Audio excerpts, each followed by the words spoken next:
Hi all, a very warm welcome to the first lecture of quantum computing. This is course CS682. In the first lecture, we are going to talk about what is quantum computing, why are we going to study it, and what are we going to study in this course. Before starting, you might have a lot of questions about grading, lecture schedule, quizzes, etc. For all those things, I would just refer you to my web page. There is a first course handout there, which I have also circulated by email. You will be able to get all the information there.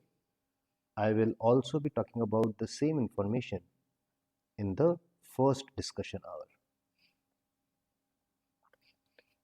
To get to my web page, just search for the name Rajat Mittal, IIT Kanpur, and once you land up on my web page, look for CS682. And most of the information about the course will be updated on this web page. This is the best place for all the information about the course. In case if you still have doubts, feel free to contact me.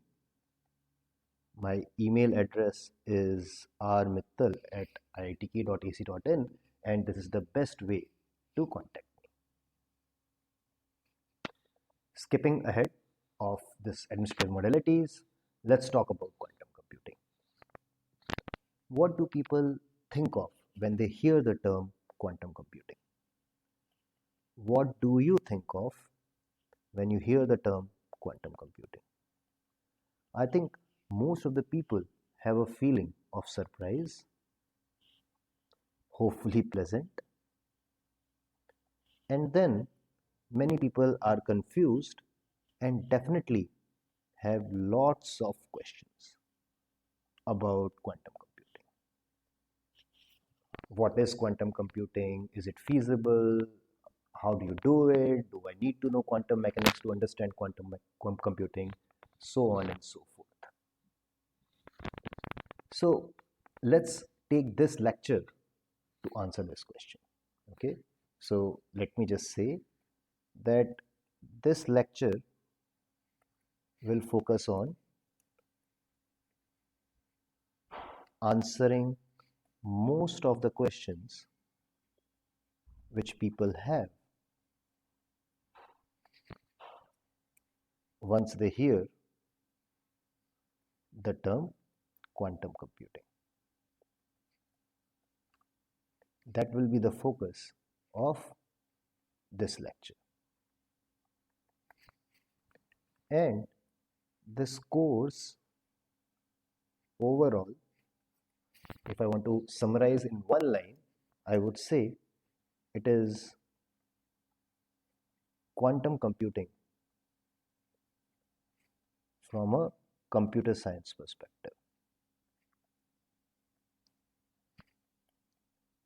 Interestingly, quantum computing is a real interdisciplinary branch which has people from physics, mathematics, obviously computer science or CS, electrical engineering, etc. And being a computer scientist, I would like to give you a computer science perspective of this course. Let's start with the first question, which would be, what is quantum computing? What do you mean by the term quantum computing? That might be in your mind too. So let's answer this question first. My one-line answer to that question would be, quantum computing is computation using a quantum system. And as soon as I say that, your question would be, what is a quantum system? And it is something which obeys the rules of quantum mechanics. So things might not be very clear to you in one go, but don't worry. As the lecture progresses, I hope that things will be much more clearer to you. So a quantum computation is computation using quantum systems. So we have a device which uses rules of quantum mechanics, right, to do a computational task. We use laws of quantum mechanics. This is the idea behind this. This is called quantum computing. And I think every time I answer a question, probably you have a new question, which is what do you mean by using laws of quantum mechanics? Other way would be to say that I want to encode my problems and solutions. That is, the ones which I want to compute, those problems and solutions, I should be able to encode them in a quantum mechanical system. So QM is a shortcut for quantum mechanics and QC for quantum computing. This is quantum computing, right? You want to encode your problems and solutions in a quantum mechanical system. You want to use laws of quantum mechanics. But what do you mean by using laws of quantum mechanics? Let's wait. Let's first ask, what is computation? That turns out to be the next question. So remember, we are saying that you want to do computation using laws of quantum mechanics. First, I will explain you the term computational task, or what is computation, and then we will talk about using laws of quantum mechanics. So computation, in simple words, is automated calculation. Some calculation which we are too lazy to do, so we want a device to perform calculations for us. That device, we would like to call it a computer. You have seen a lot of computers, I am sure. You have taken help of computers to do your calculations. But what do I mean by using laws of quantum mechanics? Using laws to perform computation. That seems a mysterious thing. So let me tell you that this is the only way to compute. The fundamental idea here is, so let me just emphasize this here, that the fundamental idea is any law or a process, it could be a physical law, it could be a biological law, any law or process can potentially be used. There is a high chance that it can be used to perform computation. You might not believe me, but let me tell you a lot of examples and let me try to convince you by examples. For the first example, clearly a traditional computer, the one which sits on your table, on which you are watching this video, what laws is it using? So if you realize that the fundamental gates used in classical computer are this AND or NOT gates, and all of those require the laws of current and voltage to hold. Now, by using this Ohm's law, Kirchhoff's law, and other kind of things, we have been able to encode AND gate by properties of current and voltage, and that is why we can do all these calculations. This idea might not be still clear, so let me take one more example. An imaginary insect named Rho.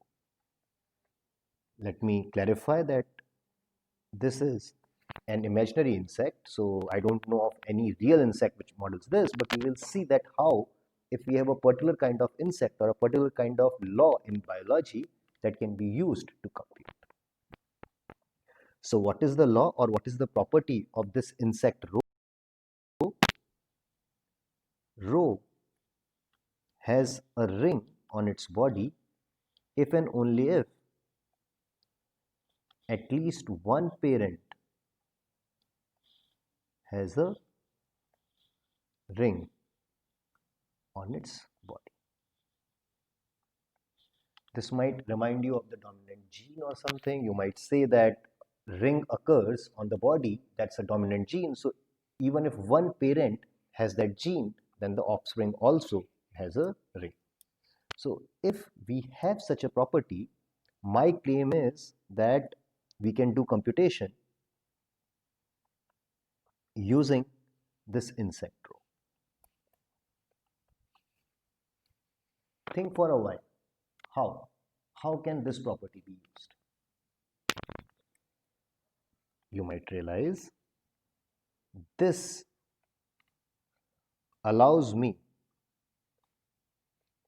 to create OR gate, and that demystifies the name of the insect. You still might have a question, how can I create OR gate using this insect? That is not very hard. Think about it for a while. You can even pause the video and see how you can create OR gate using this insect row. It turns out to be very easy. Let me explain it to you. So remember, what is an OR gate? It is a gate which has two inputs, two bits, B1 and B2.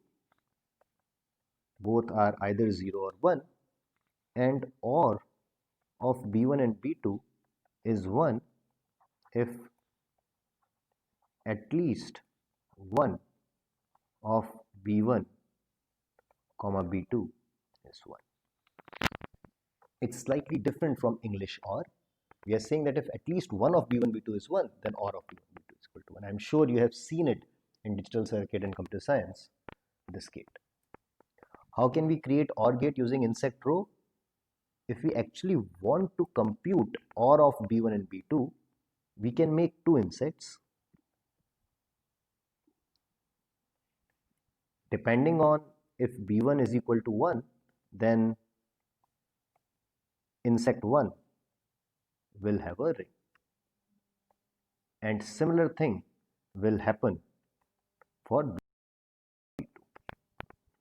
So we keep an insect with a ring if B1 is 1, otherwise without ring. Then we let the two insects mate, and if offspring has a ring in the end, implies OR of B1 comma B2 is 1. This is a very, very simple example, but showed you that a biological law is used to compute OR gate. And now if you think of quantum mechanics, there are so many properties. You have electrons going out, colliding with each other, then a new particle coming out, and then they have weird states. So the guess is that you can possibly encode much more complicated computations there. This is our hope. Is it correct? We will see that there are many instances when you can actually encode interesting, natural, and complicated computations using laws of quantum mechanics. Remember, our definition of a quantum computer is a device, a quantum system doing computation. What is a quantum system? Which obeys the laws of quantum mechanics. And you might have a question, isn't everything quantum? Every device in the world obeys laws of quantum mechanics. So what do I mean I have a quantum system? So here we will apply some small understanding by saying that all the large scale systems are not really quantum, in the sense that they do not depict any special properties of quantum mechanics.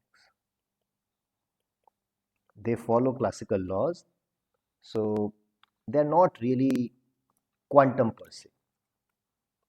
We will only call something a quantum system or a quantum computer if they use what I call distinguishing properties of quantum mechanics. Then only we will call it a quantum computer. In a very technical layman sense, you can say that, oh, everything is quantum, so every computer which I use, anything which computes is a quantum computer. But let's say that we have an understanding and we will only call something a quantum computer if it actually uses some specific property which is not evident in a large scale system or a classical system. That we will call quantum computer. It should use, for the lack of better term, weird properties of QM. If you have taken a course in QM, then you might have heard of these terms: superposition, entanglement, so on. It should use these weird properties. But again, why should you? Why should we compute quantumly? We can, that is true. They have weird properties, that is also true. But that does not mean we should make a computer out of it. We should spend 30 years of research in figuring out whether we can compute quantumly or not. There should definitely be advantages. And the obvious advantage could be that we can make a fast computer and we can compute more. Again, that would be our hope. Let's see whether quantum computer can realize these hopes or not. If you are from computing background, computer science background, then you would have heard of Church-Turing hypothesis. The fundamental fact which says that anything you can compute that actually can also be computed on a Turing machine. That is wonderful. But what about a quantum computer? Whatever you can compute on quantum computer, can that also be computed on a classical Turing machine? It turns out that is true. That is because a classical computer can simulate a quantum computer, though it might be very, very expensive. It might cost you a lot of time. In other words, we can't compute more. Whatever we can compute on a quantum computer, we can compute on a classical Turing machine. Though we might be much faster. QC can potentially be faster than classical computer. This takes us to something which is very, very similar to Church-Turing hypothesis, which is known as strong Church-Turing hypothesis. It is very similar to Church-Turing hypothesis. It says that whatever can be computed on any kind of device, it could be however you make it, it can be computed efficiently on a Turing machine. This is strong Church-Turing hypothesis. So it does not just say that whatever you can compute on a classical Turing machine. It says that whatever can be computed efficiently on any device, you can do it efficiently on a Turing machine. We still do not have a counter example. We don't know if quantum computer breaks strong church chain hypothesis, but it might. Definitely, we have examples where quantum computer is faster than classical computer at this point. So there are chances that quantum computer can be very, very fast. There might be problems where quantum computer is efficient and classical computer is not. But it remains to be seen, and that's an active area of research. Question could be, why is quantum computer faster? A vague answer would be because of superposition, entanglement, and other weird properties of quantum mechanics. How do they manifest themselves into faster computation? That is the part of this course. Let me talk about what will we cover.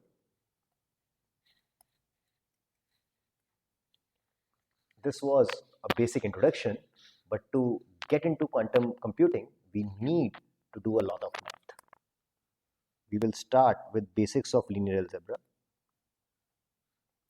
We will cover many of the concepts as we require them. We need vector spaces, bases, matrices, eigenvalues, eigenvectors, spectral decomposition, things like that. So we'll look at linear algebra and simultaneously introduce postulates of quantum mechanics. You might ask, do I need to know quantum mechanics? Surprisingly, the answer is no. We don't need to understand quantum mechanics. Just knowing postulates of quantum mechanics is enough.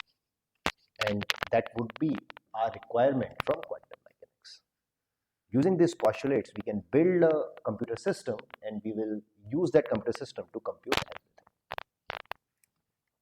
After introducing postulates of quantum mechanics, it would be enough to see some applications. You will already see that there are tasks which are better performed on a quantum computer as compared to a classical computer. You will see two examples. This will convince you that it's worth taking this course. Once we have covered these basic things, then quantum circuit model will be introduced, which is analogous to classical circuits and or NOT gates. The reason is that most of the algorithms in quantum computing is written in this language. We have to understand what is a quantum circuit model. Once we understand that, that will take us to the final part, which will be 50% of the course, which will be fast algorithms on a quantum computer. This will cover many subroutines, but also names which you might have heard: Shor's algorithm, Grover's algorithm.